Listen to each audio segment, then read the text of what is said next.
Une petite fille pauvre vend des biscuits et dit au millionnaire « Il faut que je vende tout pour sauver ma maman ». Il les achète tous, mais quand elle lui montre la photo de sa mère, il fond en larmes. Antoine Moreau regardait par la fenêtre de son bureau, tandis que la pluie coulait sur la vitre. 15h30 et le ciel était déjà aussi sombre que s'il faisait nuit. Il retourna à son bureau, poussa quelques papiers sur le côté et soupira. Rapport financier, feuille de calcul, contrat, tout ce qui était censé donner un sens à sa vie était là, éparpillé comme les pièces d'un puzzle qu'il n'arrivait plus à assembler. Le bureau était trop silencieux, il l'avait toujours été. Antoine aimait ça quand il avait commencé à travailler seul, il y a 5 ans. Pas de collègues qui demandent des nouvelles du week-end, pas de conversation dans le couloir. Juste lui, les chiffres et le son de l'ordinateur allumé. Mais aujourd'hui, le silence pesait différemment, comme s'il réclamait une dette qu'il ne savait pas avoir. Il prit son café déjà froid et fit une grimace. Il était amer. Tout était amer ces derniers temps. Toc, toc, toc. Les coups à la porte étaient rapides, presque désespérés. Antoine fronça les sourcils. Personne ne venait au bureau sans rendez-vous. Il n'avait même pas de réceptionniste. Il préférait ainsi, sans complication. Toc, toc, toc. Plus insistant maintenant. Antoine se leva lentement, ajusta sa cravate et se dirigea vers la porte. Quand il ouvrit, il eut du mal à croire ce qu'il voyait. Une petite fille trempée de la tête aux pieds se tenait dans le couloir. Elle devait avoir environ 5 ans, bien trop petite pour être là toute seule. Ses cheveux bruns collaient à son visage, son blouson détrempé dégoulinant sur le sol. Mais ce qui attira le plus son attention, ce furent ses yeux, grands, sombres, avec une détermination qui ne correspondait pas à son âge. Dans ses mains, un panier en osier contenant des biscuits recouverts d'un tissu également mouillé. « Monsieur, » commença-t-elle, d'une voix fluette et tremblante de froid, « s'il vous plaît, je dois tout vendre pour sauver ma maman. Ma maman est très malade et a besoin de médicaments. » Antoine resta figé, ne sachant que faire. Un enfant de 5 ans vendant des biscuits sous la pluie, où était sa mère? Il n'était pas du genre à acheter des choses à la porte, mais il y avait quelque chose chez cette fillette qui le maintenait là à simplement l'observer. « Combien ça coûte ?» demanda-t-il, presque sans réfléchir. « 3 € le paquet, » répondit-elle rapidement, comme si elle l'avait mémorisé. « J'en ai 12. Ils sont faits maison. Ma maman m'a appris à les faire avant de tomber malade. » Antoine regarda le panier. Les biscuits étaient emballés dans du papier cellophane avec de petits rubans. Même mouillés, on pouvait voir le soin que quelqu'un avait pris pour les préparer. « Ta mère sait que tu es ici ?» La fillette baissa les yeux. « Elle dort beaucoup maintenant. Je l'ai entendue pleurer au téléphone en disant qu'elle ne pouvait pas payer le médecin. J'ai pensé que si je vendais les biscuits, elle irait mieux. » Sa voix éteignit à la fin. Antoine sentit quelque chose se serrer dans sa poitrine, une sensation étrange qu'il n'avait pas ressentie depuis longtemps. Un enfant de 5 ans essayant de sauver sa mère en vendant des biscuits sous la pluie. Il plongea la main dans sa poche et sortit son portefeuille. Il avait quelques billets, 60, 70 €. Il prit tout. « Je les prends tous, » dit-il en plaçant l'argent dans sa petite main. Ses yeux écarquillèrent. « Tous ? Mais monsieur, c'est beaucoup plus que... » « Ce n'est pas grave, ta mère va aller bien maintenant. » La fillette resta là, tenant l'argent comme s'il allait disparaître. Puis, soudain, elle commença à fouiller dans son panier. « Attendez, » dit-elle. « Je veux vous montrer quelque chose. Ma maman l'a toujours sur elle. » Antoine allait dire que ce n'était pas nécessaire, qu'elle devrait partir vite, mais elle sortait déjà quelque chose du panier. Une vieille photographie, au bord jauni. Elle a dit que c'est d'une très bonne famille qu'elle a connue. Elle s'est occupée d'une dame très spéciale. La fillette lui tendit la photo. Antoine la regarda et sentit le monde s'arrêter. Sur l'image, 2 femmes souriaient à l'appareil photo. L'une était plus jeune, avec des cheveux sombres et un visage doux qu'il reconnut sur le champ. L'autre était plus âgée, fragile, allongée dans un lit d'hôpital. Antoine les reconnut toutes les 2 immédiatement. La femme plus jeune était Marianne Lefebvre, l'aide-soignante qu'il avait engagée pour s'occuper de sa mère. La plus âgée était Hélène Moreau, sa mère. « Marianne, » murmura-t-il, incapable de détacher ses yeux de la photo. « Vous connaissez ma maman ?» demanda la fillette, surprise. Antoine ne répondit pas. Il ne pouvait pas. La photo tremblait dans ses mains. Il se souvenait parfaitement de ces jours. Marianne était restée avec Hélène jusqu'à la fin, s'occupant d'elle quand il n'avait pas eu le courage de rester. Elle tenait la main de sa mère pendant les nuits difficiles, lui parlait quand la douleur était trop forte. Antoine passait de temps en temps, toujours pressé, toujours avec une excuse pour ne pas rester longtemps. Mais Marianne était toujours là. Les derniers jours, quand Hélène pouvait à peine ouvrir les yeux, elle était encore là. « Elle parle toujours de cette dame », continua la fillette. Elle disait qu'elle était très spéciale, que s'occuper d'elle a été l'une des choses les plus importantes qu'elle ait jamais faites. Ma maman pleurait en racontant comment la dame lui tenait la main et la remerciait pour tout. Antoine rendit la photo. Il ne faisait pas confiance à sa propre voix. Hélène avait tenu la main de Marianne, l'avait remerciée. Il ne le savait même pas. « Comment t'appelles-tu »« Tessa. Tessa, tu dois rentrer chez toi maintenant. Et dis à ta mère que quelqu'un qui a connu Madame Hélène a envoyé de l'aide. » Elle hocha la tête et rangea la photo dans le panier. « Merci, monsieur. Ma maman ne va pas y croire. Elle dit toujours qu'il y a encore de bonnes personnes dans le monde. » Antoine ferma doucement la porte après le départ de Tessa. Il s'adossa au mur et ferma les yeux. Sa mère était morte depuis 2 ans, mais soudain, c'était comme si c'était hier. Il pouvait entendre sa voix, douce et fatiguée, lui demandant quand il reviendrait la voir. Il retourna à son bureau et essaya de travailler, mais les mots sur les rapports semblaient embrouillés. Son esprit était ailleurs, dans une chambre d'hôpital où une femme nommée Marianne s'occupait de sa mère, pendant qu'il se cachait derrière des excuses. Il avait payé l'aide-soignante la plus chère de la ville. Il pensait que cela suffisait, que l'argent résolvait tout. Mais Marianne N n'était pas seulement une aide-soignante, elle était une fille, une mère. Et maintenant, elle était malade, tandis que sa propre fille de 5 ans sortait sous la pluie pour tenter de la sauver. Antoine repoussa les papiers. Pour la première fois depuis longtemps, son travail n'avait pas d'importance. Rien n'importait à part l'image de cette fillette mouillée, tenant une photo qui montrait une vérité qu'il avait évité d'affronter. Marianne avait fait pour sa mère ce qu'il n'avait pas réussi à faire.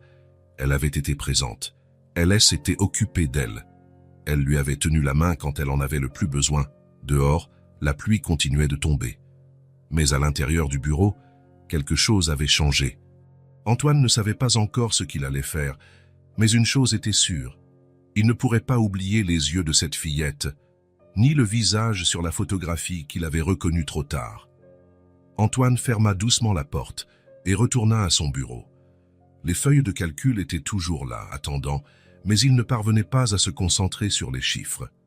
Chaque fois qu'il essayait de lire une ligne, il voyait les grands yeux de Tessa, mouillés et déterminés. Une fillette de 5 ans essayant de sauver sa mère.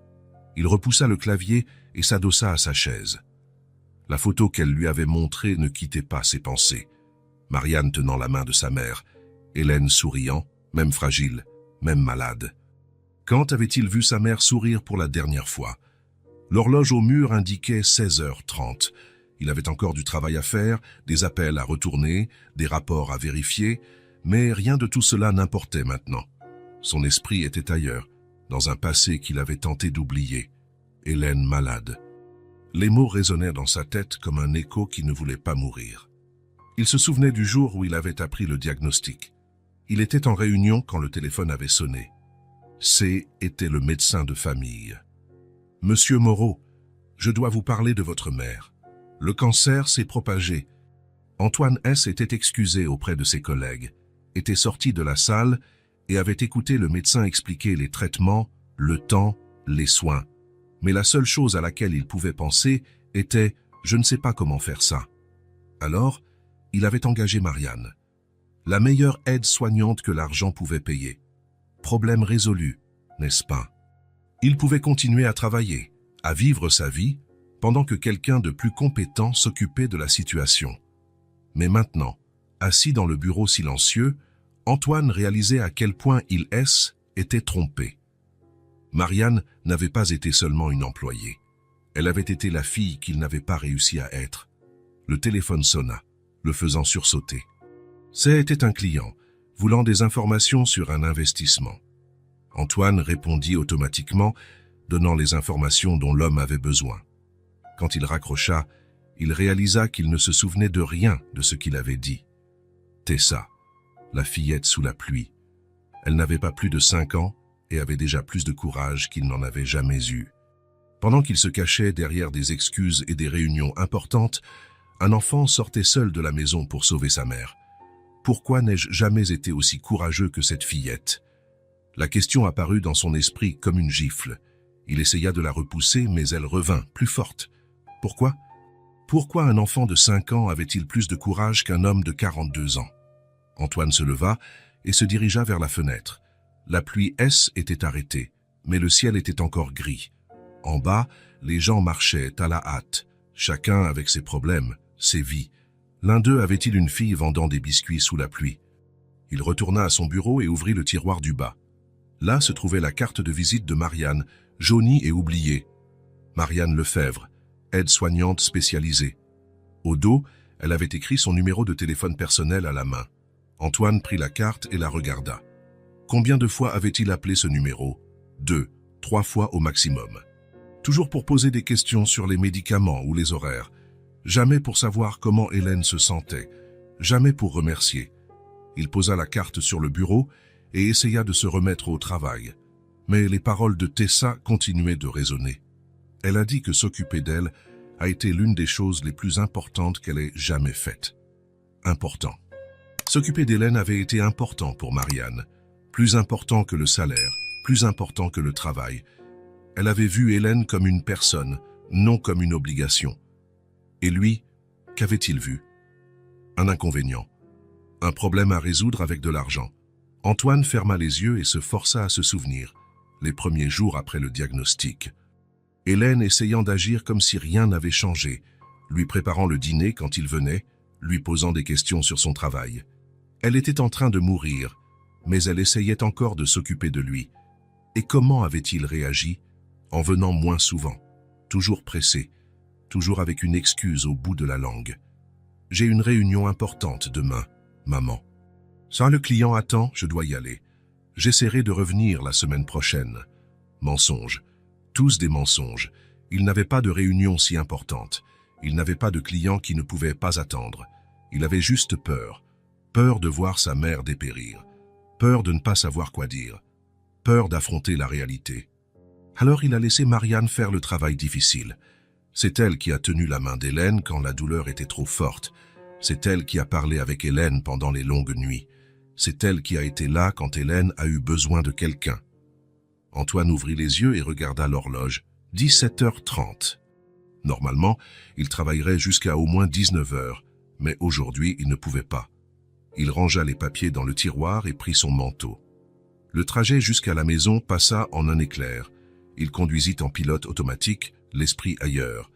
Quand il se gara dans le garage, il ne se souvenait même pas d'avoir quitté le bureau. La maison était silencieuse. Elle l'avait toujours été. Antoine vivait seul depuis la mort de sa mère. Avant cela, elle avait son propre appartement, mais il espérait toujours qu'elle apparaîtrait par surprise, comme elle en avait l'habitude. Maintenant, la maison N était que à lui, grande, propre, vide. Il alla à la cuisine et ouvrit le réfrigérateur. Il y avait des restes de plats chinois, une bouteille d'eau, de la bière, rien qui ressemblait à un vrai repas. Quand avait-il cuisiné quelque chose pour la dernière fois? Il prit une bière et s'assit sur le canapé du salon. La télévision était éteinte, mais il ne fit aucun geste pour l'allumer. Il resta juste là à boire et à penser. Tessa, 5 ans, vendant des biscuits sous la pluie pour sauver sa mère. Hélène, malade, attendant un fils qui n'arrivait jamais. Marianne, s'occupant d'elle, étant présente quand C était important. Les heures passèrent lentement. Antoine but une autre bière, puis une autre. Il n'avait pas l'habitude de boire autant, mais aujourd'hui, C était différent. Aujourd'hui, il ne voulait pas penser clairement. Mais plus il buvait, plus les souvenirs revenaient. Hélène lui apprenant à faire du vélo. Hélène s'occupant de lui quand il était malade. Hélène préparant ses plats préférés pour ses anniversaires. Hélène toujours présente, s'occupant toujours de lui. Et quand elle a eu besoin de lui, où était-il? Caché derrière un bureau, prétendant que le travail était plus important que la famille. 21h. Le téléphone sonna. C était un collègue. voulant discuter d'un projet. Il raccrocha sans répondre. Il ne voulait parler à personne. 22 heures. Antoine essaya de regarder la télévision, mais ne put se concentrer. Tous les programmes semblaient stupides, sans intérêt. Il l'éteignit et fixa le plafond. 23 heures, minuit, 1 heure du matin. Antoine ne parvenait pas à dormir. Chaque fois qu'il fermait les yeux, il voyait Tessa sous la pluie, ou Hélène dans son lit d'hôpital, ou Marianne tenant la main de sa mère pendant qu'il était dans un bureau, prétendant que les feuilles de calcul étaient importantes. 2 heures du matin. Il se leva et commença à marcher dans la maison. Cuisine, salon, chambre, bureau. Marcher l'aidait à penser, ou du moins à ne pas trop penser. Mais peu importe où il allait, les images revenaient sans cesse. Marianne et Tessa, mère et fille, prenant soin l'une de l'autre, luttant ensemble. Il s'arrêta devant la fenêtre de la chambre. Dehors, la ville dormait. Mais quelque part, une fillette de 5 ans était éveillée, peut-être inquiète pour sa mère malade. Quelque part, une femme qui avait pris soin d'Hélène avec tant de tendresse luttait contre sa propre maladie. Elle s'est occupée de ma mère quand je n'en ai pas eu le courage. Maintenant, c'est elle qui a besoin d'aide. La phrase apparut dans son esprit comme une lumière qui s'allume. Marianne avait été là pour Hélène quand elle en avait eu besoin. Était maintenant au tour d'Antoine d'être là pour Marianne. Mais comment? Il ne savait même pas où elles habitaient. Il n'avait pas l'adresse, pas le téléphone actuel. Il savait seulement qu'une fillette de 5 ans vendait des biscuits sous la pluie pour sauver sa mère. 3 heures du matin, 4 heures du matin, 5 heures du matin. Antoine continua de marcher dans la maison, incapable d'arrêter de penser. Incapable d'arrêter de voir le visage de Tessa, ses grands yeux déterminés. Quand le soleil commença à se lever, Antoine prit une décision. Il n'allait plus fuir, il n'allait plus se cacher derrière des excuses. Marianne avait fait pour sa mère ce qu'il n'avait pas réussi à faire. Était maintenant à son tour de lui rendre l'appareil. Il prit le téléphone et composa un numéro qu'il connaissait par cœur. « Marc, c'est Antoine. Je sais qu'il est tôt, mais j'ai besoin que tu me rendes un service. » Marc était son assistant personnel depuis 5 ans. Efficace, discret, capable de résoudre n'importe quel problème. Si quelqu'un pouvait trouver Marianne et Tessa, était bien lui. « De quoi avez-vous besoin, monsieur Moreau ?»« J'ai besoin que tu trouves l'adresse d'une femme nommée Marianne Lefebvre. Elle a été l'aide-soignante de ma mère il y a 2 ans. Elle a une fille de 5 ans nommée Tessa. D'accord, ça prendra un peu de temps, mais je peux... » « Aujourd'hui, Marc, » l'interrompit Antoine.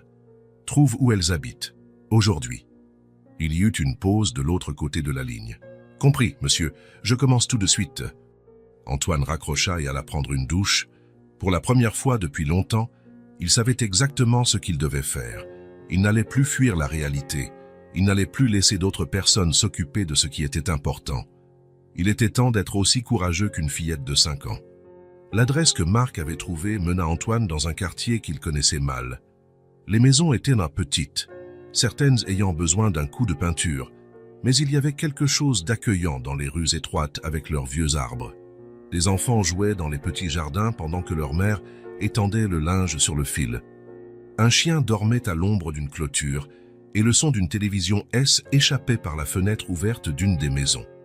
Antoine se gara devant le numéro 247 et resta là un moment, observant. La maison était petite, avec un porche simple et une clôture en bois qui avait connu des jours meilleurs. Quelques fleurs tentaient de pousser dans le petit jardin de devant, mais semblaient avoir besoin de soins.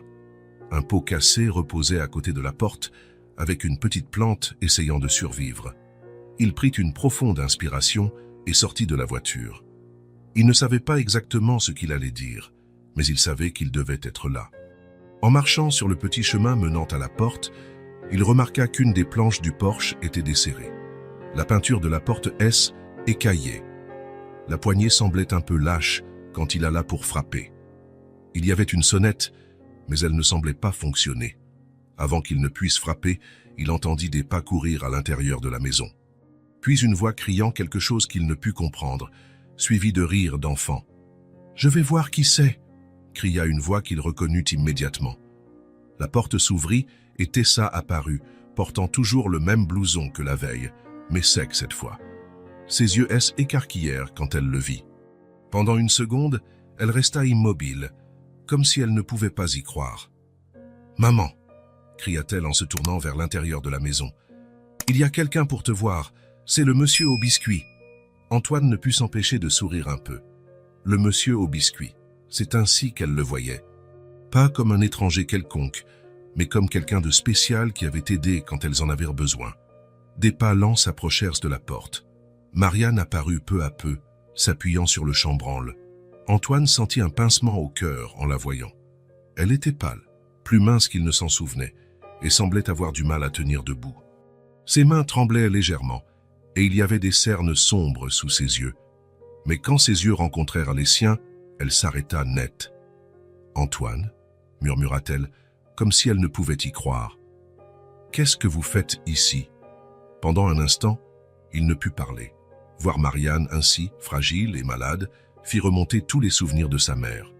La façon dont Hélène était devenue plus mince chaque semaine, comment sa voix était devenue plus faible, mais cela ramena aussi le souvenir de la force dont Marianne avait fait preuve pour Hélène quand il n'avait pas pu l'être.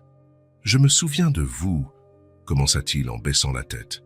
« Vous étiez avec ma mère. » Marianne s'appuya mieux contre la porte, toujours sous le choc. Elle cligna des yeux plusieurs fois, comme pour s'assurer qu'elle ne rêvait pas. « Je n'imaginais pas que vous vous souviendriez. Ça fait si longtemps. Je n'ai jamais oublié, » dit Antoine, la regardant enfin dans les yeux. « J'ai seulement pu y aller une fois. Je me suis dit que j'y étais occupé, mais j'avais peur. » Le silence s'installa entre eux. Tessa regardait de l'un à l'autre, ne comprenant pas entièrement la conversation, mais sentant qu'elle était importante. Elle s'approcha de sa mère et s'agrippa à l'ourlet de son t-shirt. « Chacun porte sa douleur à sa manière, » dit doucement Marianne. Antoine secoua fermement la tête. « Non, j'ai fui. Vous êtes resté.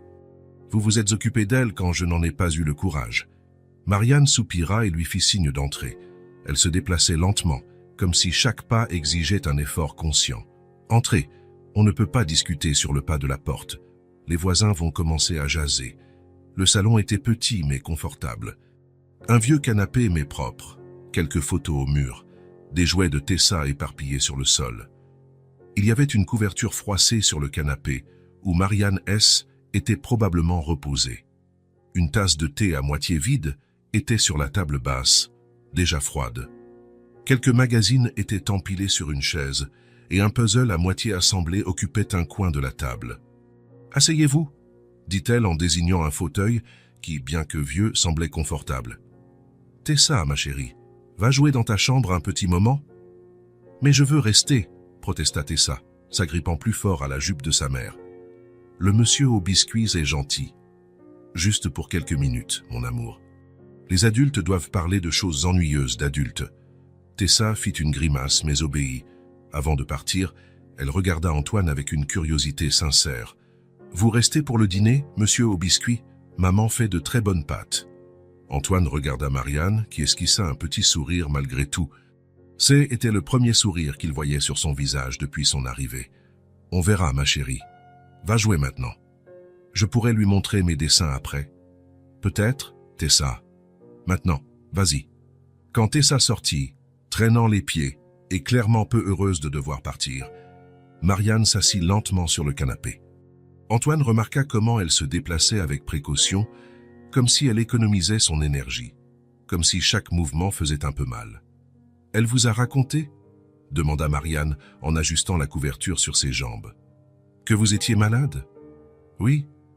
Elle vendait des biscuits pour avoir de l'argent pour vos médicaments. » Marianne se couvrit le visage de ses mains. Ses mains étaient plus minces qu'il ne s'en souvenait, avec des veines plus visibles. Je ne savais pas qu'elle était sortie. Quand je me suis réveillé d'une sieste et que je ne l'ai pas trouvée, j'ai failli mourir d'inquiétude. J'ai cherché dans toute la maison, j'ai regardé dans le jardin, j'ai demandé aux voisins. Madame Henderson a dit qu'elle l'avait vue sortir avec un panier, mais ne savait pas où. J'y étais sur le point d'appeler la police quand elle est arrivée avec tout cet argent, parlant d'un homme gentil qui avait acheté tous les biscuits. Un enfant de 5 ans ne devrait pas se soucier de trouver de l'argent pour les médicaments de sa mère, dit Antoine, sentant l'indignation monter. Non pas contre elle, mais contre la situation. Je sais que ce n'est pas bien. J'essaie de lui cacher à quel point je m'inquiète pour l'argent, mais les enfants sentent ces choses. Il n'y a que nous deux depuis que son père nous a quittés il y a 3 ans. Il a dit qu'il ne pouvait pas gérer la responsabilité d'une famille, qu'il voulait être libre. Antoine sentit la culpabilité grandir encore plus. Pendant qu'il s'isolait dans son bureau, se plaignant de problèmes qui n'en étaient pas vraiment, Marianne élevait une fille seule et luttait contre une maladie. Et maintenant, Tessa, à seulement 5 ans, sentait déjà le poids des soucis financiers de la famille. « Tessa m'a montré une photo, dit-il, de vous avec ma mère. » Les yeux de Marianne s'illuminèrent un peu, pour la première fois depuis son arrivée. Hélène, elle était spéciale, l'une des personnes les plus gentilles que j'ai jamais rencontrées. Les derniers jours, quand elle ne pouvait plus beaucoup parler, elle me tenait la main et murmurait « Merci ». Elle disait que J était comme une fille pour elle, qu'elle ne s'était jamais sentie aussi soignée, aussi aimée dans ses derniers moments. Antoine sentit quelque chose se briser dans sa poitrine. Sa mère avait trouvé en Marianne l'affection qu'il n'avait pas su donner. Hélène était morte, en se sentant aimée, mais pas grâce à lui. Elle parlait de vous tout le temps, continua Marianne, sa voix s'adoucissant. Elle disait qu'elle était fière de l'homme travailleur que vous étiez devenu, qu'elle comprenait pourquoi Cécile était difficile pour vous de la voir malade, parce que vous l'aimiez trop. Elle disait que vous aviez toujours été sensible, que vous ressentiez les choses très profondément. J'aurais dû être là, dit-il, la voix brisée. Vous aviez peur, c'est normal. Beaucoup de gens ne peuvent pas gérer la maladie de ceux qu'ils aiment. Ce haine n'était pas normal. C'était de l'égoïsme, c'était de la lâcheté. Pendant que vous teniez sa main, J était dans un bureau, prétendant que le travail était plus important, prétendant que les réunions et les feuilles de calcul comptaient plus que les derniers moments avec ma mère. Marianne le regarda avec une douceur qu'il ne sentait pas mériter. Hélène me demandait toujours de ne pas vous juger. Elle disait que chaque personne gère la perte d'une manière différente, que vous étiez trop sensible, que vous aviez toujours été comme ça depuis l'enfance, que votre cœur était trop grand et que cela faisait parfois mal. Elle a dit ça très souvent. Elle me racontait des histoires de quand vous étiez petit, comme vous étiez courageux, comme vous vous occupiez d'elle à la mort de votre père, comment vous lui prépariez le petit déjeuner le week-end, même à seulement 8 ans, comment vous dormiez par terre dans sa chambre quand elle faisait des cauchemars. Elle n'a jamais cessé de croire en vous. Antoine dut lutter contre les larmes. Sa mère l'avait défendu jusqu'à la fin, même quand il ne le méritait pas, même quand il l'avait abandonné au moment où elle en avait le plus besoin. C'était ça qui m'a ramené, dit-il en s'efforçant de garder la voix ferme. Quand elle est apparue à ma porte hier, mouillée et déterminée à vous sauver, j'ai vu ce que j'aurais dû être pour ma mère. J'ai vu le courage qu'un enfant de 5 ans a et que je n'ai jamais eu. Vous êtes ici maintenant, dit Marianne. C'est ce qui compte. Hélène disait toujours que vous reviendriez quand vous seriez prêt. Antoine se leva et se dirigea vers la fenêtre. Dehors, Tessa était dans le petit jardin, poussant une vieille balançoire, seule. Elle fredonnait une chanson doucement, essayant de se distraire, mais de temps en temps, elle regardait vers la fenêtre du salon.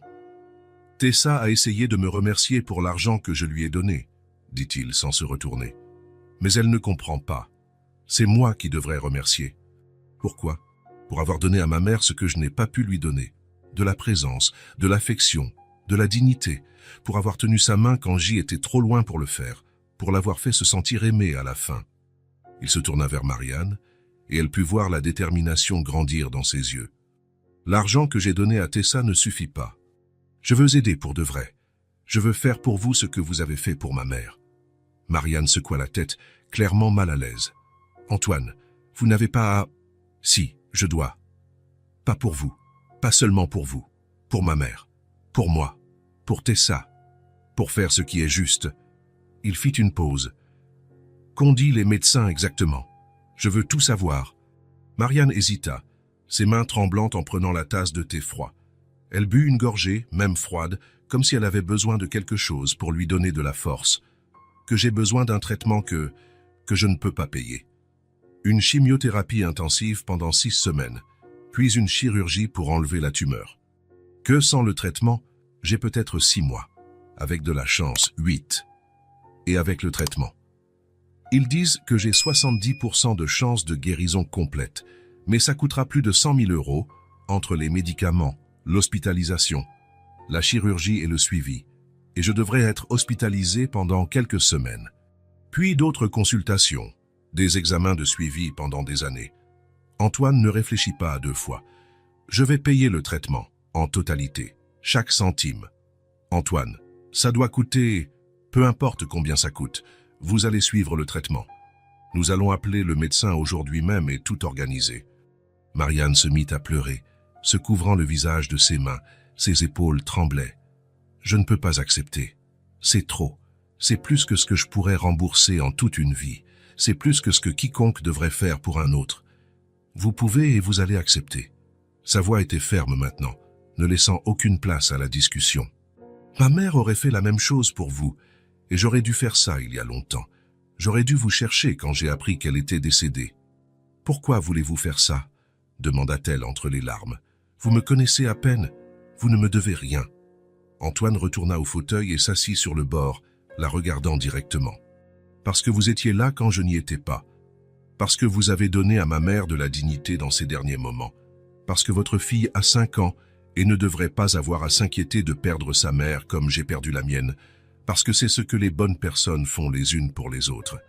Ils restèrent en silence un moment. Marianne essuyait ses larmes, tandis qu'Antoine essayait de digérer la décision qu'il venait de prendre. C était une somme d'argent énorme, mais il l'avait. Et pour la première fois de sa vie, il sentait qu'il dépensait de l'argent pour quelque chose qui comptait vraiment. « Il y a une chose, » dit finalement Marianne, la voix encore tremblante. « Si je suis hospitalisée, Tessa n'a nulle part où aller. Je n'ai pas de famille ici, et je ne peux pas payer quelqu'un pour s'occuper d'elle. Les voisins aident quand ils peuvent, mais ils ne peuvent pas la garder pendant des semaines. » Antoine regarda de nouveau par la fenêtre. Tessa avait arrêté de jouer et regardait la maison, comme si elle savait que quelque chose d'important se passait à l'intérieur. Elle pressa son nez contre la vitre de la fenêtre de la cuisine, essayant de voir ce qui se passait. Une idée lui vint à l'esprit, une idée qui l'effraya et l'émut en même temps. « Je... » commença-t-il, puis s'arrêta. « Je vais m'occuper de votre fille jusqu'à ce que vous reveniez. » Marianne le regarda comme s'il venait de dire quelque chose d'impossible. « Quoi? Tessa peut rester avec moi, chez moi, jusqu'à ce que vous soyez complètement rétabli. Antoine, vous ne connaissez même pas les enfants. Vous avez une vie structurée, un travail important, des routines. Le travail peut attendre. Et quant à connaître les enfants, il regarda Tessa jouer dehors. Il est peut-être temps d'apprendre. J'ai peut-être besoin d'apprendre. C'est peut-être exactement ce dont j'ai besoin. Marianne secoua la tête, incrédule. Je ne peux pas vous demander ça. C'est une trop grande responsabilité.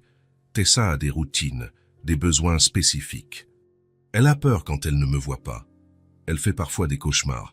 Elle est très attachée à moi. Vous ne demandez pas. Je propose. Il s'assit sur le bord de la table basse, plus près d'elle.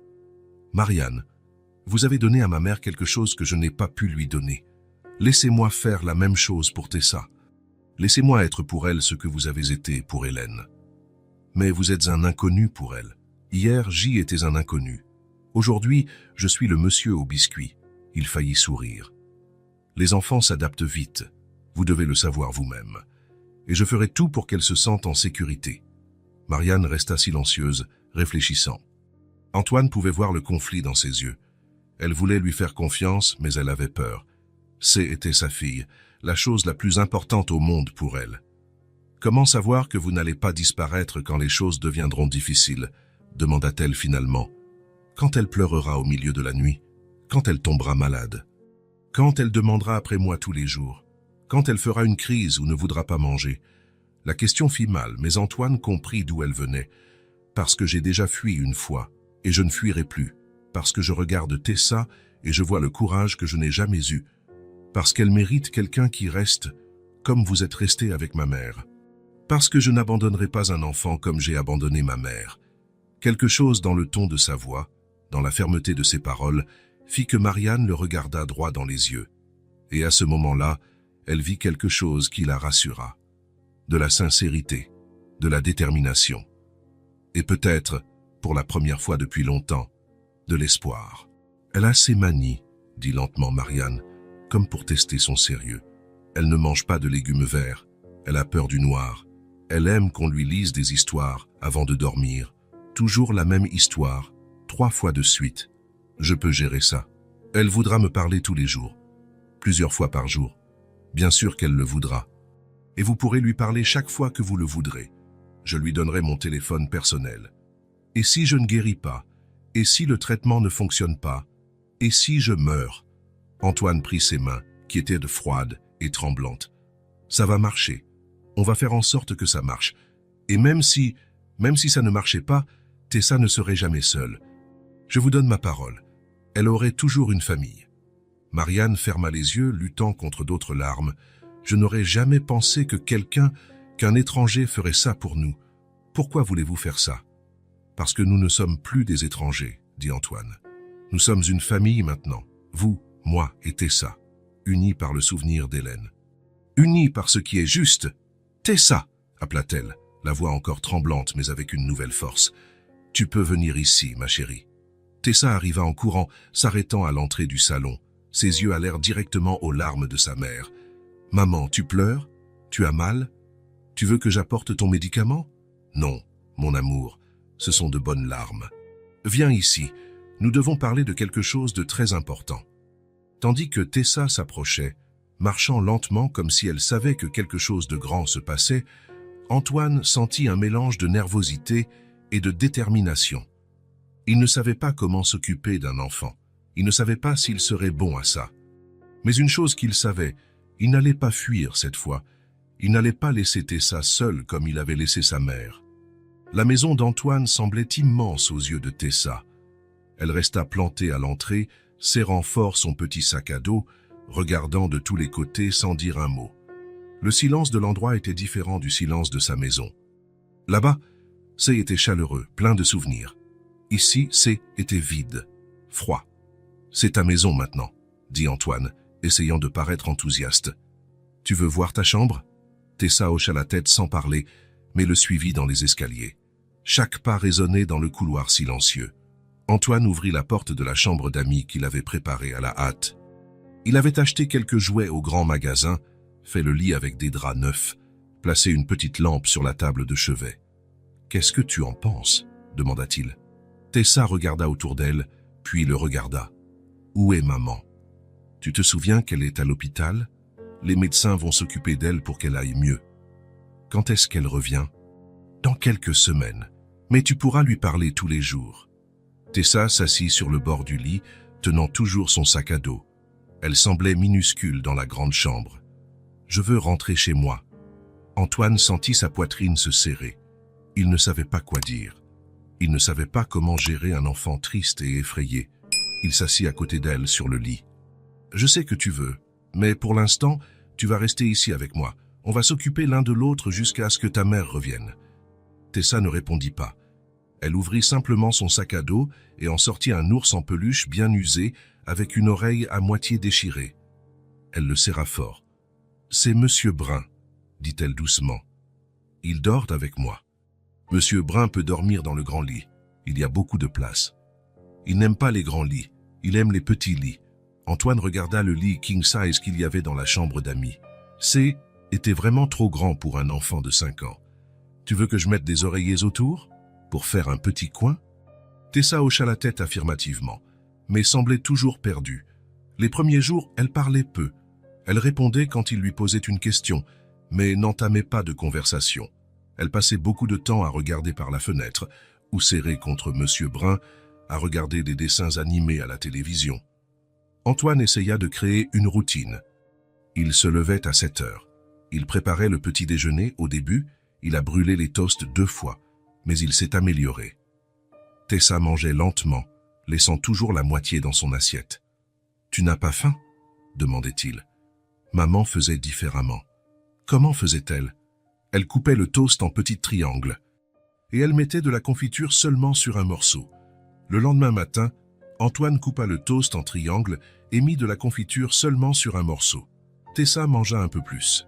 Après le petit déjeuner, ils allaient à l'hôpital. Antoine restait dans la salle d'attente pendant que Tessa rendait visite à Marianne. Il pouvait entendre leur voix dans le couloir, Tessa racontant sa nouvelle maison, Monsieur Brun, et comment Antoine brûlait les toasts. Et Marianne riant. même si elle était faible. Quand Tessa sortait de la visite, elle était toujours plus enjouée. Mais sur le chemin du retour, elle redevenait silencieuse. Un après-midi, après 5 jours de routine silencieuse, Antoine tenta une approche différente. « Tu veux m'aider à préparer le dîner ? Je ne sais pas cuisiner. Moi non plus, je ne suis pas très doué. On peut apprendre ensemble. » Tessa le regarda avec curiosité pour la première fois. « Ma maman m'a appris à casser les œufs. » « Parfait. On va faire des œufs brouillés. » Ils allèrent à la cuisine. Tessa monta sur une chaise pour atteindre le plan de travail. Elle cassa 3 œufs, laissant tomber quelques morceaux de coquille dans le bol. « Oups, dit-elle, ce n'est pas grave. On va les enlever. » En enlevant les morceaux de coquille, Tessa commença à se détendre un peu. Elle battit les œufs avec une grande fourchette, la langue tirée par la concentration. « C'est bien comme ça ? C'est parfait. » Quand les œufs furent de près, ils s'assirent à la table de la cuisine. C était le premier repas qu'ils prenaient ensemble, où Tessa semblait à l'aise. « Antoine ?» dit-elle en mâchant lentement. « Oui. Pourquoi tu veux t'occuper de moi ?» La question le prit par surprise. Il arrêta de manger et la regarda. « Parce que ta mère s'est occupée de ma mère quand elle était malade. Maintenant, c'est à mon tour d'aider. Ta mère était gentille ? Oui, elle était très gentille. Je pense que tu l'aurais aimée. Elle est morte ? Oui, mais elle a connu ta mère. Elles étaient amies. » Tessa digéra cette information, balançant ses petites jambes sur la chaise. « Elle s'occupera de ma maman au ciel si elle meurt. » Antoine sentit sa gorge se nouer. « Ta mère ne va pas mourir, Tessa. Les médecins vont s'occuper d'elle. Mais si elle meurt... » Il ne sut que répondre. Il posa sa fourchette dans l'assiette et regarda ses petites mains, tenant toujours la sienne. « Ta mère est forte. Elle va guérir. Tu promets ?» Antoine savait qu'il ne pouvait pas promettre une telle chose. Mais en la regardant dans les yeux, il ne put dire autre chose. « Je promets que je ferai tout pour qu'elle guérisse. » Les jours passèrent et Tessa commença à parler davantage. Elle racontait des histoires sur l'école, sur ses amis, sur les choses qu'elle faisait avec Marianne. Antoine découvrit qu'elle aimait dessiner, alors il acheta des crayons de couleur et du papier. Elle dessina son ancienne maison, sa mère, Monsieur Brun. Et puis elle dessina la nouvelle maison, avec lui à côté d'elle. « Ça, c'est toi, » dit-elle en montrant un bonhomme allumette aux cheveux sombres. « Et ça, c'est moi. Et ça, c'est Monsieur Brun. C'est très joli. Je le montrerai à maman demain. » Une nuit, 2 semaines après l'arrivée de Tessa, Antoine lavait la vaisselle quand il entendit un bruit étrange venant de sa chambre. Il monta les escaliers et trouva la porte entr'ouverte. Elle était assise sur le lit, serrant Monsieur Brun, sanglotant doucement. « Tessa, qu'est-ce qui s'est passé ?» Elle le regarda avec les yeux rouges. « J'ai rêvé que maman était partie et ne revenait plus. » Antoine s'assit sur le bord du lit. « Ce n'était qu'un rêve. Ta mère va revenir. Mais si elle m'oublie, elle ne t'oublierait jamais. Tu es la chose la plus importante au monde pour elle. » Tessa s'essuya le nez avec la manche de son pyjama. « Est-ce que maman va mourir ?» demanda-t-elle d'une petite voix. La question qu'il redoutait le plus. Antoine la regarda, ce petit enfant effrayé, et ne sut comment répondre. Comment expliquer à un enfant de 5 ans que la vie est parfois injuste, que parfois les gens tombent malades, que parfois les médecins ne peuvent pas guérir tout le monde? Il ne dit rien. Il prit juste sa petite main et la serra doucement. « J'ai peur, » murmura-t-elle. « Moi aussi, j'ai peur parfois. »« Vraiment ? » ?»« Oui, quand ma mère est tombée malade, j'ai eu très peur. »« Qu'est-ce que tu as fait ?» Antoine hésita.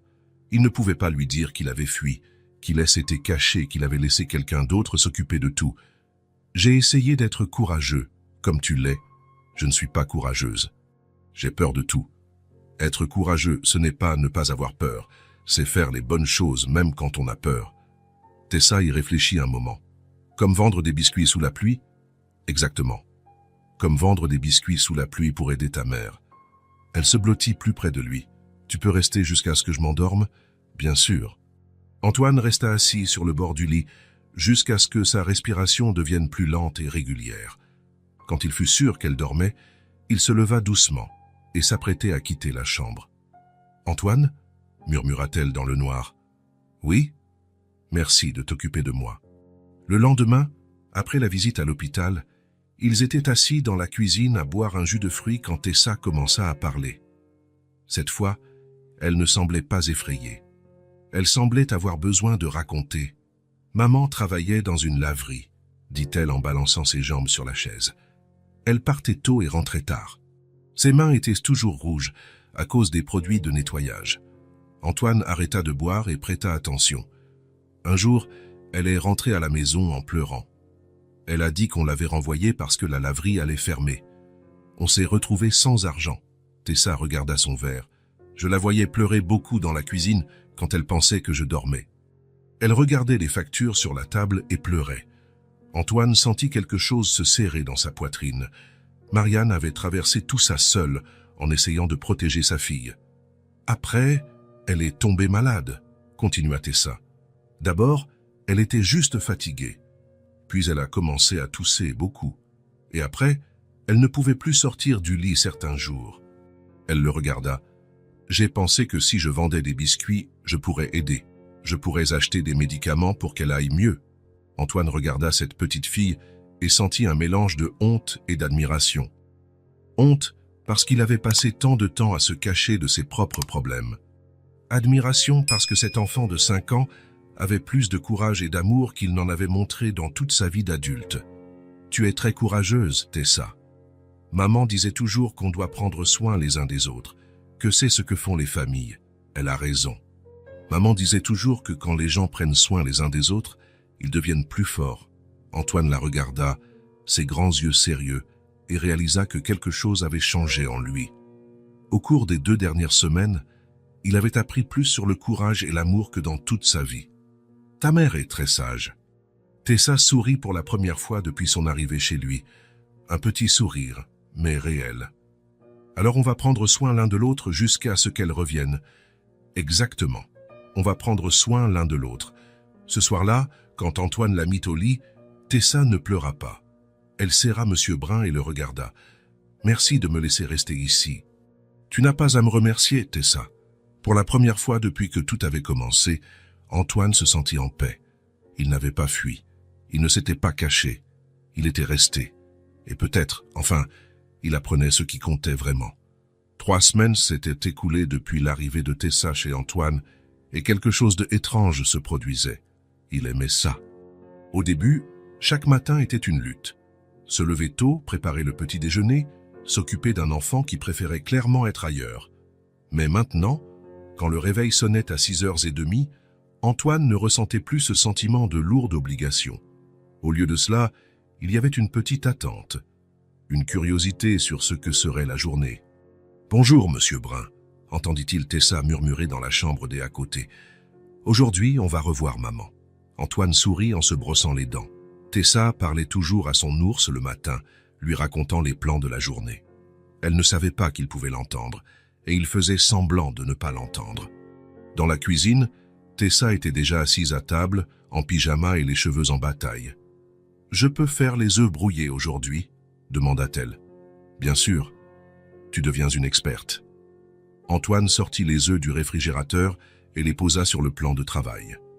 Tessa monta sur la chaise qui restait désormais en permanence à côté de la cuisinière. Elle cassa 3 œufs dans le bol avec soin, retirant les morceaux de coquille avec une petite cuillère. « Regarde, juste un petit morceau aujourd'hui, » dit-elle, fière. « Tu t'améliores beaucoup. » Pendant qu'il remuait les œufs dans la poêle, Tessa fredonnait doucement. C'est était une chanson que Marianne lui chantait souvent, et Antoine connaissait déjà la mélodie à force de l'entendre. Parfois, il se surprenait à la fredonner aussi. « Antoine » dit Tessa en regardant la poêle. « Oui ? Tu aimes bien vivre avec moi ?» La question le prit par surprise. Il arrêta de remuer les œufs une seconde. « Oui, j'aime bien. Et toi ? Tu aimes bien vivre ici. J'aime mieux maintenant. Au début, j'avais peur. Peur de quoi ?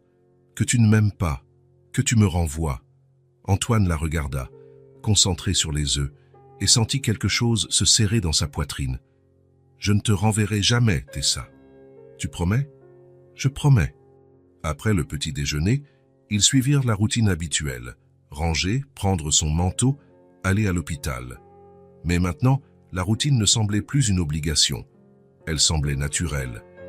Dans la voiture, Tessa racontait les rêves qu'elle faisait.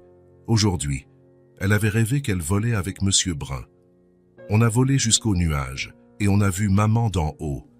Elle était dans le jardin de l'hôpital en train de prendre le soleil. Quel beau rêve. Tu rêves, Antoine? Oui. À quoi? Antoine réfléchit un moment. Dernièrement, il rêvait de choses simples.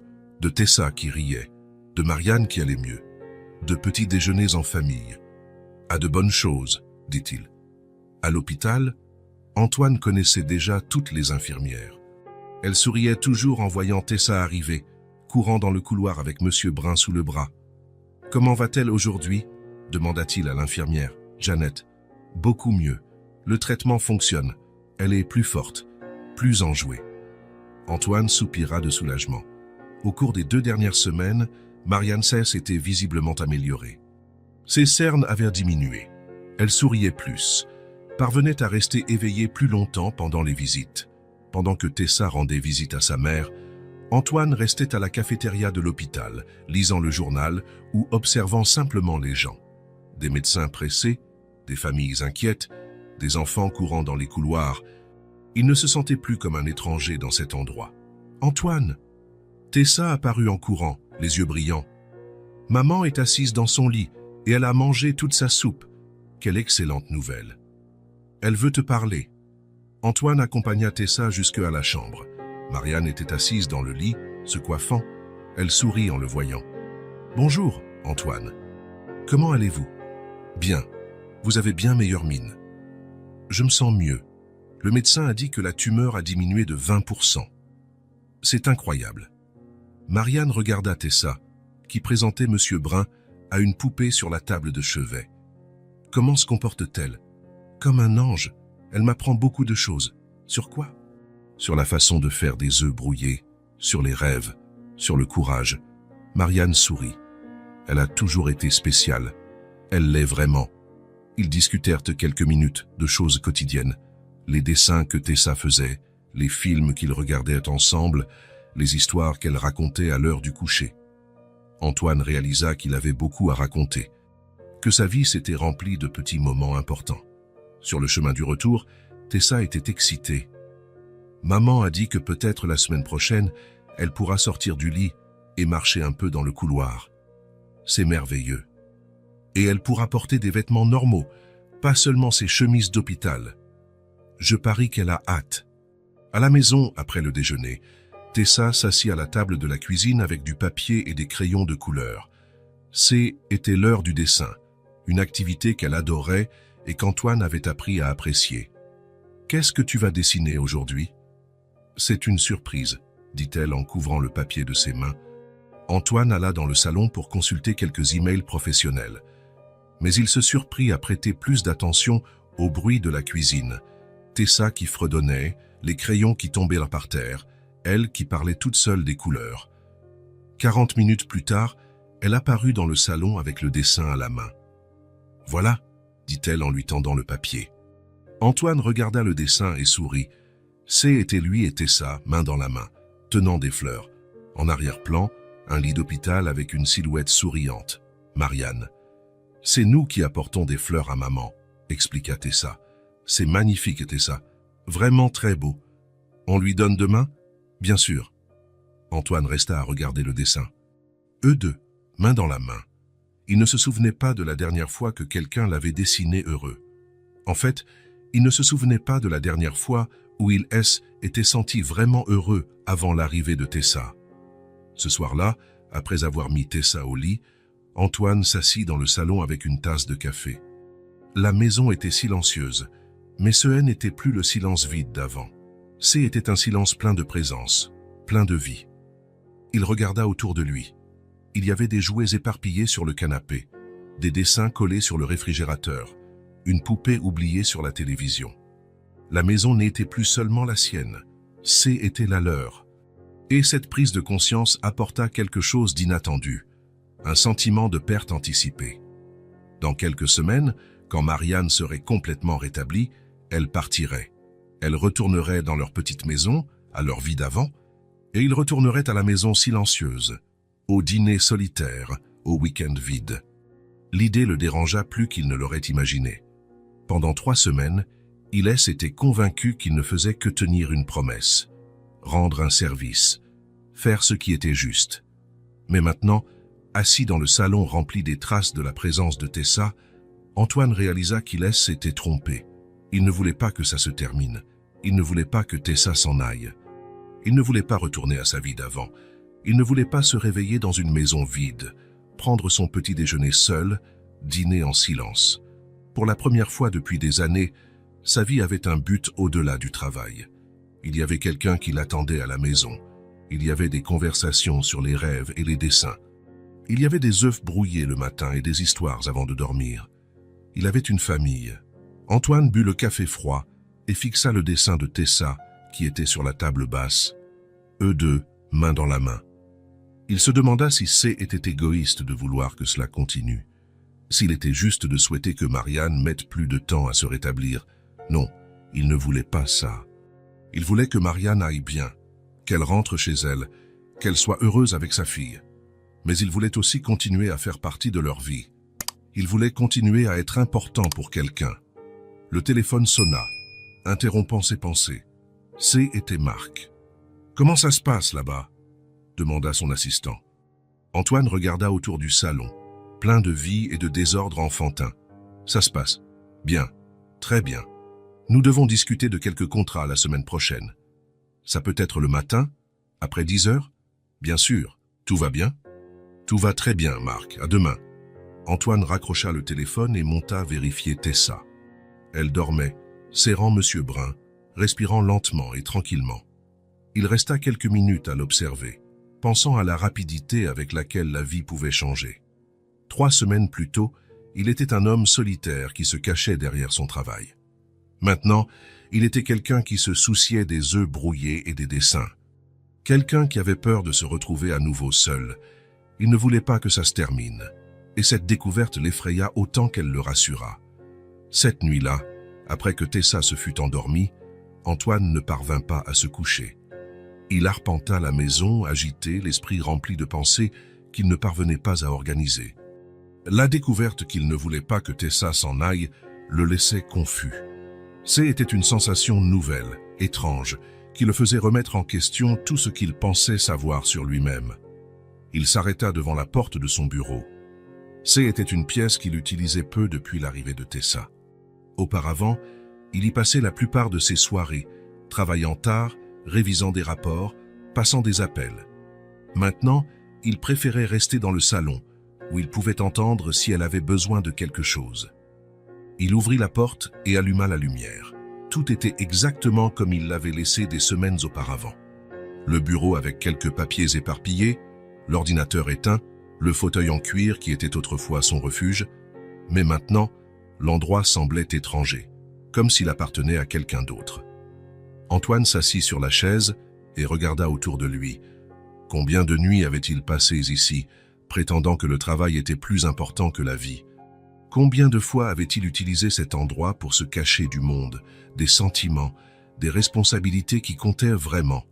Ses yeux s'arrêtèrent sur le tiroir du bas du bureau, le tiroir qu'il évitait depuis des années. Il savait ce qu'il y avait à l'intérieur. Il le savait depuis le jour où il l'y avait mis et n'y avait plus jamais touché. Mais aujourd'hui, pour la première fois, il sentit qu'il était peut-être temps d'affronter ce qu'il avait laissé de côté. Il prit une profonde inspiration et ouvrit le tiroir. Là se trouvait l'enveloppe jaunie, avec son nom écrit à la main dans une calligraphie qu'il reconnaîtrait n'importe où. Antoine, en lettres soignées, un peu tremblantes.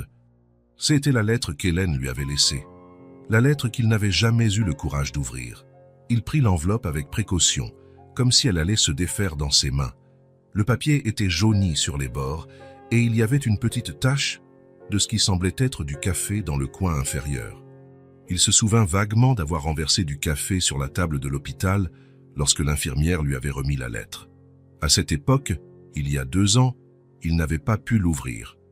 Il était dit qu'il n'était pas prêt, qu'il la lirait quand la douleur serait passée, quand il pourrait penser à Hélène sans sentir ce serrement dans la poitrine. Mais les jours passèrent, les semaines, les mois, et la lettre resta fermée dans le tiroir. Maintenant, avec Tessa dormant dans la chambre D à côté, avec Marianne allant mieux à l'hôpital, avec sa vie complètement transformée par deux personnes qu'il connaissait à peine un mois plus tôt, Antoine sentit qu'il était enfin prêt. Ou peut-être était-il prêt parce qu'il comprenait maintenant ce qui était vraiment important. Il tourna l'enveloppe dans ses mains. Le seau était lâche sur les bords, mais résistait encore. Hélène avait fermé la lettre avec soin, comme si elle savait qu'il mettrait du temps à l'ouvrir. Il prit une profonde inspiration et rompit le seau. À l'intérieur, il y avait une feuille de papier pliée et quelque chose d'autre qui ressemblait à une photographie. Il prit d'abord la lettre, la déplia lentement et reconnut immédiatement la calligraphie de sa mère. Les lettres étaient plus tremblantes que d'habitude, probablement écrites l'un des derniers jours. « Mon cher fils ». Antoine s'arrêta. Rien que cette première ligne fit monter les larmes à ses yeux. Il y avait si longtemps qu'il n'avait pas entendu la voix de sa mère, et maintenant, c'était comme si elle était là, lui parlant. « Je sais que tu as toujours eu peur de parler de ce que tu ressens. Depuis tout petit, tu gardais tout à l'intérieur. Tu te souviens de la mort de ton père.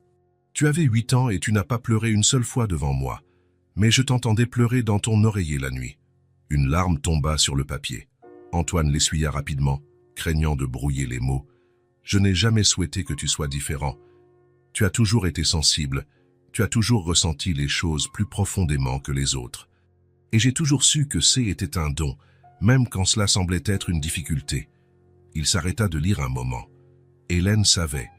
Elle avait toujours su qu'il ne pouvait pas gérer les sentiments difficiles. Et pourtant, elle ne l'avait jamais jugé pour cela. « Je sais que tu te sens coupable de ne pas être venu me voir plus souvent. Mais je veux que tu saches que je comprends. Voir quelqu'un que nous aimons dépérir est l'une des choses les plus difficiles au monde, et tu m'aimes trop pour ne pas en souffrir. » Les larmes coulaient librement maintenant.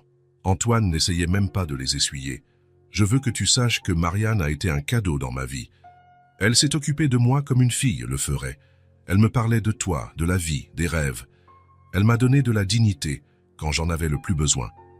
Et je sais qu'un jour, tu comprendras pourquoi je te dis ça. » Antoine s'arrêta de lire. Marianne. Hélène parlait de Marianne dans la lettre, comme si elle savait qu'un jour, ils se rencontreraient à nouveau. « J'espère seulement que, le moment venu, tu ouvriras ton cœur, que tu arrêteras de te cacher derrière le travail et les excuses, que tu permettras aux gens d'entrer vraiment dans ta vie. L'amour est la seule chose qui vaille la peine, mon fils. C'est la seule chose qui reste quand tout le reste disparaît. » Antoine dut s'arrêter de lire. Il posa la lettre sur la table et se couvrit le visage de ses mains. Hélène savait. Elle savait qu'il se cachait, qu'il gaspillait sa vie par peur de s'engager vraiment. « Sois heureux, Antoine. Permets-toi d'être heureux. Et quand tu trouveras quelqu'un qui vaut la peine d'être aimé, ne le laisse pas échapper. La vie est trop courte pour la gaspiller par peur. Avec tout mon amour, pour toujours, maman. » Antoine resta assis en silence pendant de longues minutes, regardant simplement la lettre. Les mots de sa mère résonnèrent dans son esprit. « Quand tu trouveras quelqu'un qui vaut la peine d'être aimé, ne le laisse pas s'échapper. » Il pensa à Tessa dormant dans la chambre D à côté, à Marianne allant mieux à l'hôpital, à la façon dont sa vie avait pris un sens depuis leur arrivée. Était-ce cela qu'Hélène voulait dire? Était-ce cela qu'elle savait qui arriverait? Il se souvint qu'il y avait autre chose dans l'enveloppe. Il prit la photographie qui se trouvait au fond. C'était Hélène souriante, mais elle n'en était pas seule. Elle serrait Marianne dans ses bras, et toutes deux souriaient à l'appareil photo. Hélène semblait fragile, mais heureuse. Marianne semblait jeune et attentionnée. Il y avait quelque chose dans la photo qui transmettait une affection sincère, une véritable amitié. Antoine retourna la photo. Au dos, en lettres tremblantes, clairement écrites avec difficulté, était écrit « Mon aide-soignante, ma grande amie ». Il serra la photo contre sa poitrine et ferma les yeux.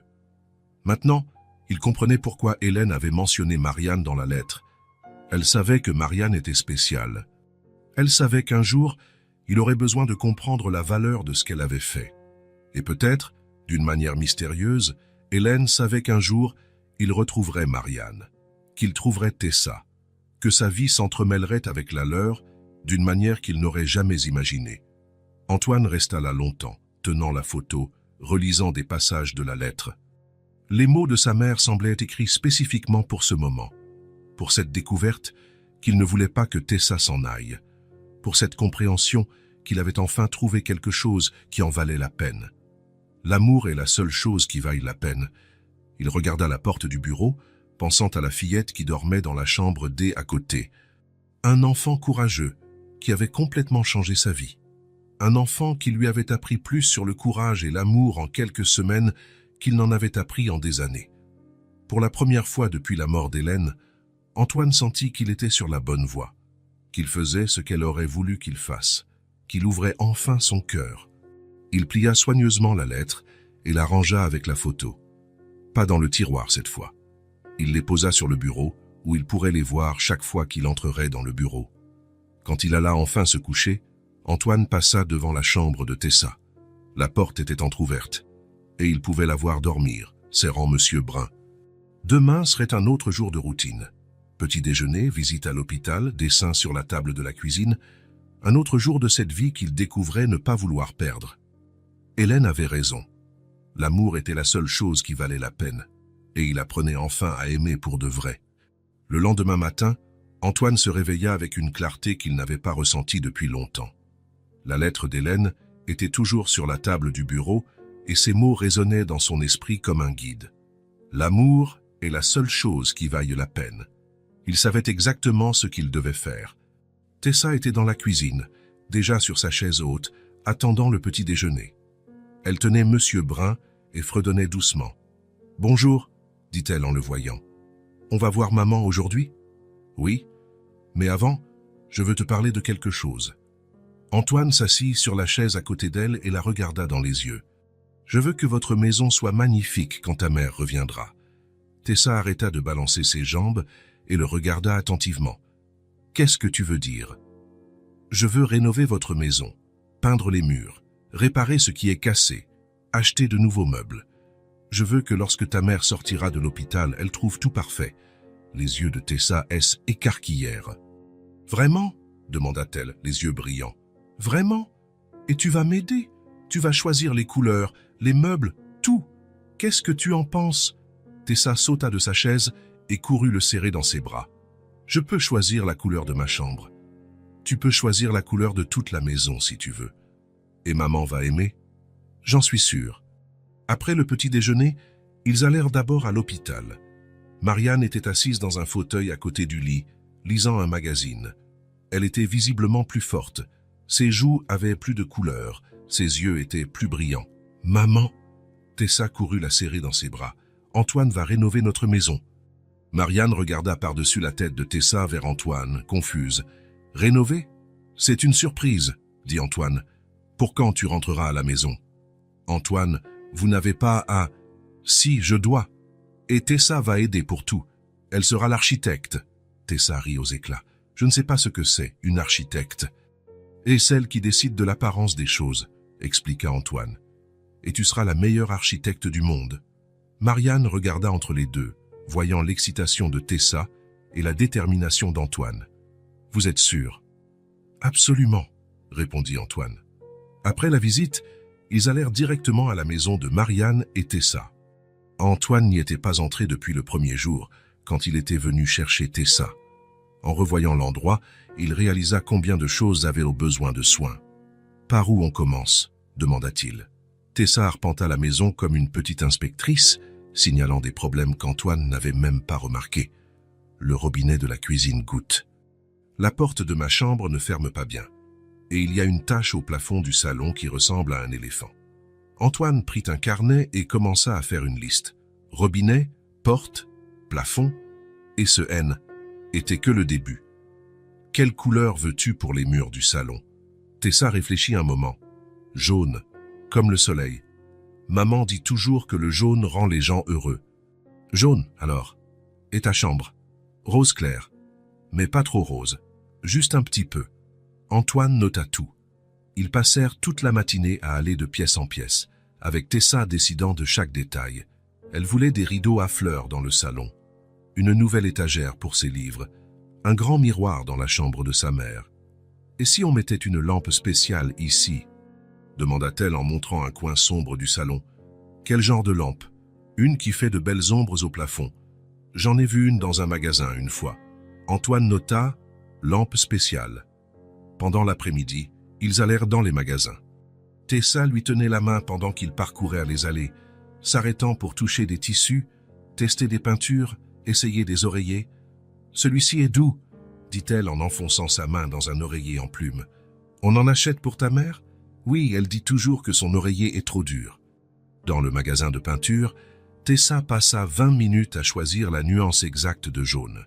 « Celui-ci est trop foncé, celui-ci est trop clair. » Elle montra un échantillon au milieu.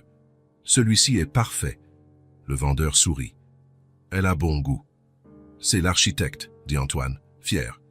Le lundi, les ouvriers arrivèrent. Antoine avait engagé une équipe complète. Peintre, plombier, électricien. Tessa portait un petit casque qu'Antoine lui avait acheté et supervisait tout comme une petite chef de chantier. « Le jaune devient comme je le voulais, » dit-elle au peintre. « Parfait, chef, » répondit l'homme en souriant. Antoine observait Tessa diriger la rénovation et sentait quelque chose grandir dans sa poitrine. Elle était si excitée, si impliquée dans chaque détail. C était comme si elle construisait un vrai foyer pour la première fois, et il le ressentait aussi. Pour la première fois de sa vie, il construisait quelque chose pour quelqu'un qu'il aimait. Pas par obligation, pas pour l'argent, mais par amour pur et simple. Les jours suivants, la maison se transforma complètement. Les murs jaunes du salon devinrent exactement comme Tessa l'avait imaginé, joyeux et accueillants. Sa chambre prit la couleur rose claire parfaite et Antoine fit peindre de petits nuages au plafond. « Maintenant, on dirait que je dors dans le ciel », dit-elle en s'allongeant sur son nouveau lit. La chambre de Marianne fut peinte en bleu doux et Antoine installa le grand miroir que Tessa avait choisi. Il acheta de nouveaux meubles, des rideaux à fleurs, un fauteuil confortable pour le salon. « Il manque quelque chose », dit Tessa en regardant le salon terminé. « Quoi ?»« De vraies fleurs. Maman adore les fleurs. » Antoine fit livrer des vases de fleurs fraîches dans toutes les pièces, des roses dans le salon, des marguerites dans la cuisine, des lys dans la chambre de Marianne. La lampe spéciale que Tessa voulait projetait des étoiles au plafond du salon lorsqu'elle était allumée. Elle resta 10 minutes allongée par terre à regarder en l'air. « C'est magique », murmura-t-elle. Le jeudi, alors que la rénovation était presque terminée, Antoine installa la dernière surprise, une petite étagère dans la chambre de Tessa, peinte de la même couleur rose que le mur, remplie de livres neufs. « Pour que tu ne manques jamais d'histoires à lire, » dit-il. Tessa passa ses doigts sur les livres, un par un. « Maman va pleurer quand elle verra tout ça. » « Pourquoi ? » « Parce qu'elle sera très heureuse. Elle pleure toujours quand elle est très heureuse. » Le vendredi, la maison était prête. Antoine et Tessa firent une dernière inspection, vérifiant chaque détail. « C'est parfait, » dit Tessa en tournant sur elle-même au milieu du salon. « Maman va adorer. » Antoine regarda la maison transformée et ressentit une satisfaction différente de tout ce qu'il avait jamais connu. Ce N n'était pas la satisfaction de conclure une affaire ou d'obtenir un client important. C était la satisfaction de construire quelque chose avec amour, de créer un foyer pour les personnes qui lui étaient chères. Il avait passé des années à construire une carrière, à accumuler de l'argent, à s'acheter des choses, mais il n'avait jamais ressenti l'accomplissement qu'il ressentait maintenant, en voyant la joie dans les yeux de Tessa. « Tu penses qu'elle va vraiment aimer ?» demanda Tessa, soudainement peu sûre d'elle. Antoine s'agenouilla à côté d'elle.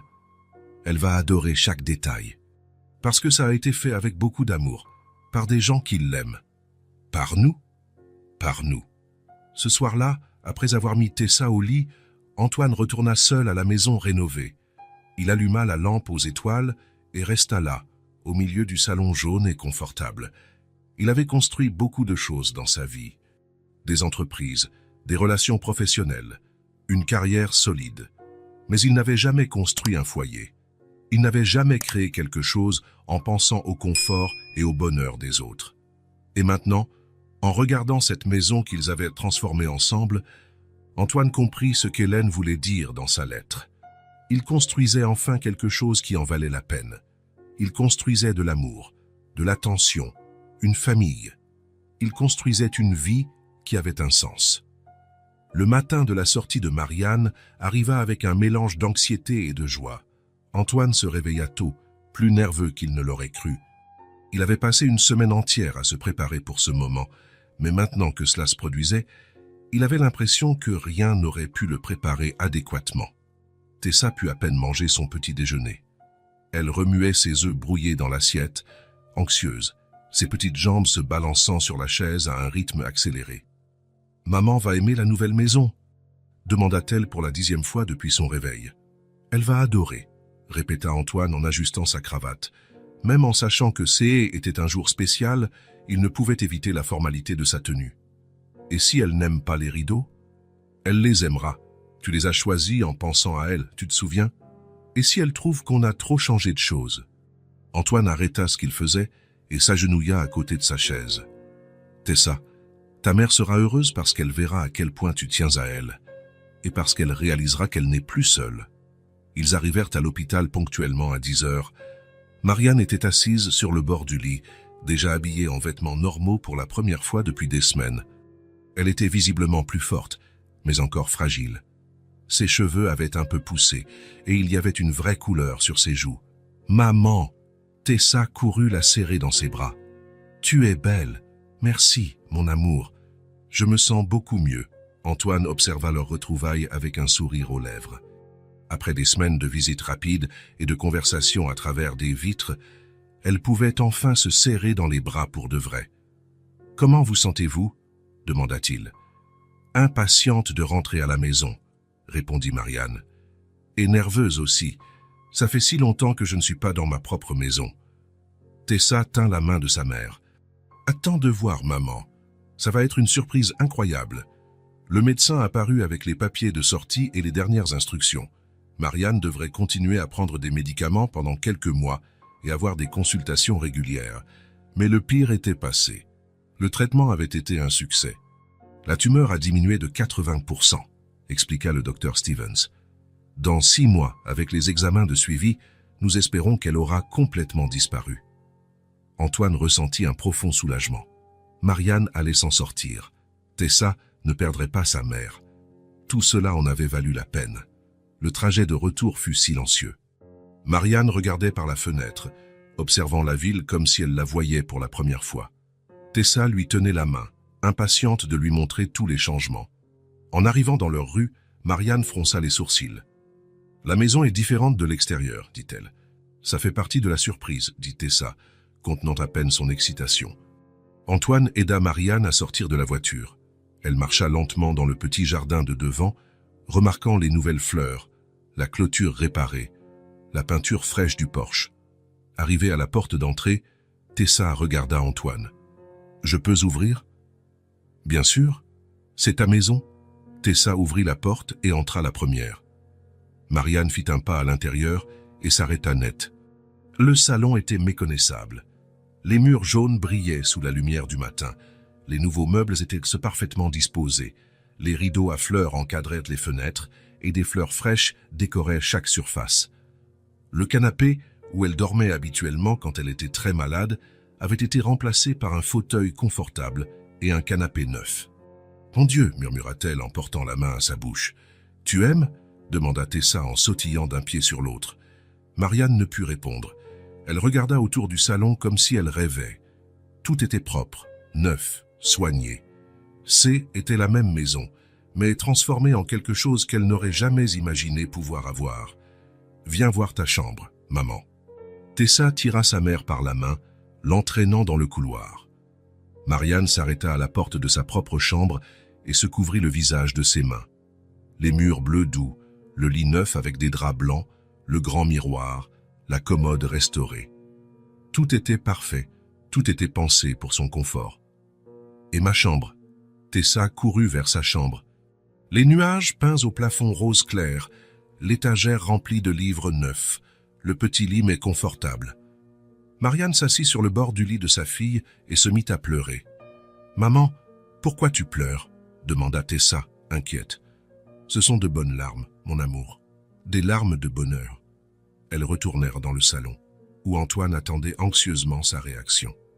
Marianne le regarda, incapable de parler. « Comment avez-vous fait ça ?»« Antoine a engagé plein de gens, » expliqua Tessa, « et j'ai tout choisi.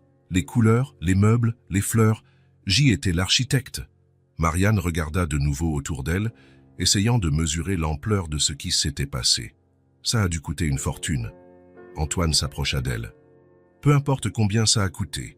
J'ai décidé de rénover votre maison. Il fit une pause. Et j'ai aussi créé un fonds pour garantir tout ce dont Tessa aura besoin. L'école, les vêtements, le médecin, tout. Vous n'aurez plus jamais à vous soucier de l'argent. Marianne le dévisagea, incrédule. Qu'est-ce que vous avez dit? Un fonds. Assez d'argent pour que Tessa ait tout ce dont elle a besoin jusqu'à ce qu'elle grandisse. Pour que vous n'ayez plus jamais à cumuler 2 emplois ou à vous soucier de payer les factures. Marianne se couvrit le visage de ses mains et se mit à pleurer plus fort. Elle essaya de parler, mais les mots ne sortaient pas. « Maman !» Tessa s'approcha, effrayée. « Tu n'as pas aimé. »« J'ai beaucoup aimé, mon amour. Vraiment, vraiment beaucoup. » Antoine toucha doucement l'épaule de Marianne. « Vous vous êtes occupée de ma mère quand elle en avait le plus besoin. C'est maintenant à mon tour de m'occuper de vous. » Marianne réussit enfin à cesser de pleurer suffisamment pour parler. « Je ne sais pas comment vous remercier. C'est plus que ce dont j'aurais pu rêver. C'est plus que ce que quiconque mérite. Vous méritez tout ça et bien plus encore. Vous deux, vous le méritez. Mais pourquoi? Pourquoi avez-vous fait tout ça? » Antoine regarda Tessa, qui était blottie contre sa mère, puis il regarda Marianne. « Parce que vous m'avez appris ce qui compte vraiment dans la vie.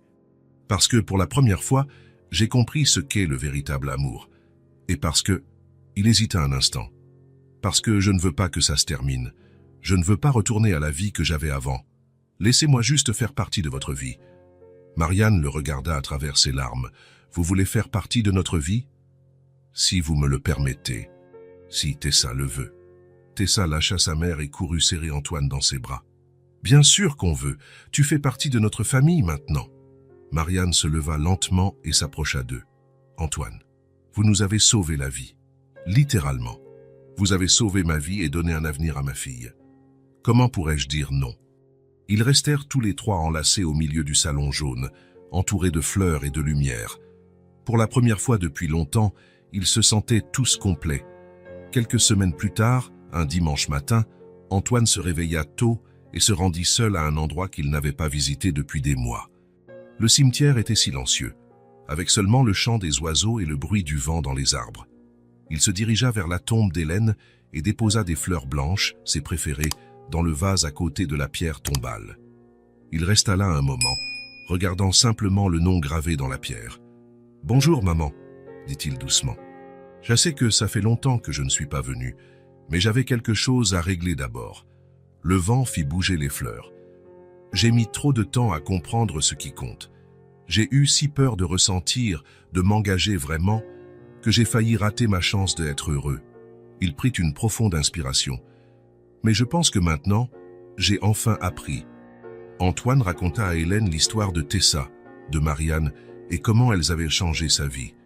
Il parla de la rénovation de la maison, du fonds qu'il avait créé, et de comment il se sentait complet pour la première fois. « La lettre que tu as laissée, elle est arrivée au bon moment. Tu as toujours su que j'en aurais besoin un jour, n'est-ce pas? » Il resta là quelques minutes de plus, ressentant une paix qu'il n'avait pas connue depuis des années. Il faisait enfin ce qu'Hélène aurait voulu qu'il fasse. Il vivait vraiment. Quelques heures plus tard, Antoine se gara devant la maison jaune. Avant même qu'il ne sorte de la voiture, la porte s'ouvrit et Tessa apparut en courant. « Antoine !» cria-t-elle en sautant dans ses bras. « Tu es là? Bien sûr que je suis là, j'ai promis d'être ici tous les dimanches. » Marianne apparut à la porte juste derrière, un sourire calme sur le visage. Elle portait une robe bleu clair et semblait en meilleure santé de jour en jour. « Je pensais que tu ne viendrais pas aujourd'hui, » dit-elle en plaisantant. « J'ai promis d'être ici tous les dimanches, » répondit Antoine en portant Tessa dans ses bras. « Et tu tiens toujours tes promesses, » dit Tessa en lui embrassant la joue. Ils entrèrent dans la maison qui ressemblait maintenant à un vrai foyer. Marianne prépara du café pendant que Tessa montrait à Antoine les devoirs qu'elle devait faire. « C'est sur la famille, » expliqua-t-elle en étalant les livres sur la table de la cuisine. « Je dois dessiner ma famille et écrire sur chaque personne. C'est super. Comment vas-tu dessiner? Toi, moi et maman, et Monsieur Brun aussi, bien sûr. » Antoine aida Tessa avec ses devoirs pendant que Marianne finissait le déjeuner. De temps en temps, elle les regardait tous les deux penchés sur les livres et souriait. C était exactement comme ça qu'elle avait toujours imaginé que la vie devrait être. Cet après-midi-là, après le déjeuner, ils s'assirent dans le salon jaune. Marianne lisait un livre dans le fauteuil neuf, Tessa dessinait par terre, et Antoine l'aidait à choisir les bonnes couleurs. « Ça, c'est pour la robe de maman », dit Tessa en montrant un crayon rose. « Parfait. » Antoine regarda autour du salon. Marianne concentrée sur sa lecture, Tessa étalée par terre avec ses dessins, les fleurs fraîches sur la table, la lumière dorée de l'après-midi entrant par les rideaux que Tessa avait choisis. Pour la première fois de sa vie, il sentait qu'il avait sa place quelque part. Il n'était pas seulement un visiteur ou un ami serviable, il en faisait partie. Il était de la famille. Hélène avait raison. L'amour était vraiment la seule chose qui valait la peine. Et enfin, après avoir fui si longtemps, Antoine avait appris à aimer pour de vrai. La semaine suivante, Antoine prit une décision qui le surprit lui-même. Il réduisit considérablement sa charge de travail, ne travaillant plus qu'à temps partiel. Pour la première fois depuis des années, le bureau N était plus le centre de sa vie. Désormais, ses matinées étaient différentes. Il emmenait Tessa à l'école quand Marianne avait des rendez-vous médicaux. Il déjeunait avec elle le samedi. Il aidait aux courses, aux petites réparations dans la maison, à tout ce qu'une famille fait ensemble. « Ton travail ne te manque pas ?» demanda Marianne un après-midi, alors qu'ils prenaient le thé dans le salon jaune. « Non !» répondit Antoine en observant Tessa jouer avec Monsieur Brun sur le tapis. « Pour la première fois de ma vie, je sais exactement où je veux être. » Marianne sourit. « Hélène serait fière de toi. »« Je l'espère. » Ce soir-là, après que Tessa se fut endormie, Antoine et Marianne discutèrent dans le salon. Ça a été quelque chose qui arrivait plus fréquemment ces derniers temps. Des conversations tranquilles sur la journée, sur les projets d'avenir, sur la vie. « Parfois, ça semble encore un rêve, » dit Marianne. « Tout ça, la maison, la sécurité, toi faisant partie de nos vies. Pour moi aussi, ça semble un rêve, mais c'est le plus beau rêve que j'ai jamais fait. Tu sais que tu n'as pas à faire tout ça, n'est-ce pas? Tu as déjà fait plus pour nous que nous n'aurions pu l'imaginer. » Antoine la regarda, cette femme qui avait pris soin de sa mère avec tant de tendresse, qui était maintenant une partie essentielle de sa vie. « Je le fais parce que je le veux, parce que vous êtes ma famille maintenant, et une famille prend soin des siens. » Marianne sourit, et dans ce sourire, Antoine vit de la gratitude, de l'affection et quelque chose de plus profond qui commençait à grandir entre eux. « Merci, Antoine, pour tout, pour nous avoir donné une chance de recommencer. Merci à vous de m'avoir laissé recommencer aussi. » En rentrant chez lui ce soir-là, Antoine passa par son bureau et vit la lettre d'Hélène toujours sur la table. Il la prit et la relut une fois de plus. L'amour est la seule chose qui vaille la peine. Il sourit et rangea soigneusement la lettre dans le tiroir, non pas pour la cacher, mais pour la protéger. Un jour, peut-être, il la montrerait à Tessa. Il lui parlerait de la grand-mère qu'elle n'a jamais connue, mais qui, d'une manière ou d'une autre, avait rendu leur rencontre possible. Pour l'instant, il suffisait de savoir qu'Hélène avait raison. L'amour était bien la seule chose qui valait la peine. Et enfin, à 42 ans, Antoine avait appris à aimer pour de vrai. Et le meilleur de tout, il avait une famille qui l'aimait en retour. Si cette histoire vous a touché le cœur, abonnez-vous à la chaîne et activez la cloche de notification pour ne pas manquer les prochaines. Laissez un j'aime, car cela aide à recommander cette histoire à davantage de personnes. À la prochaine histoire.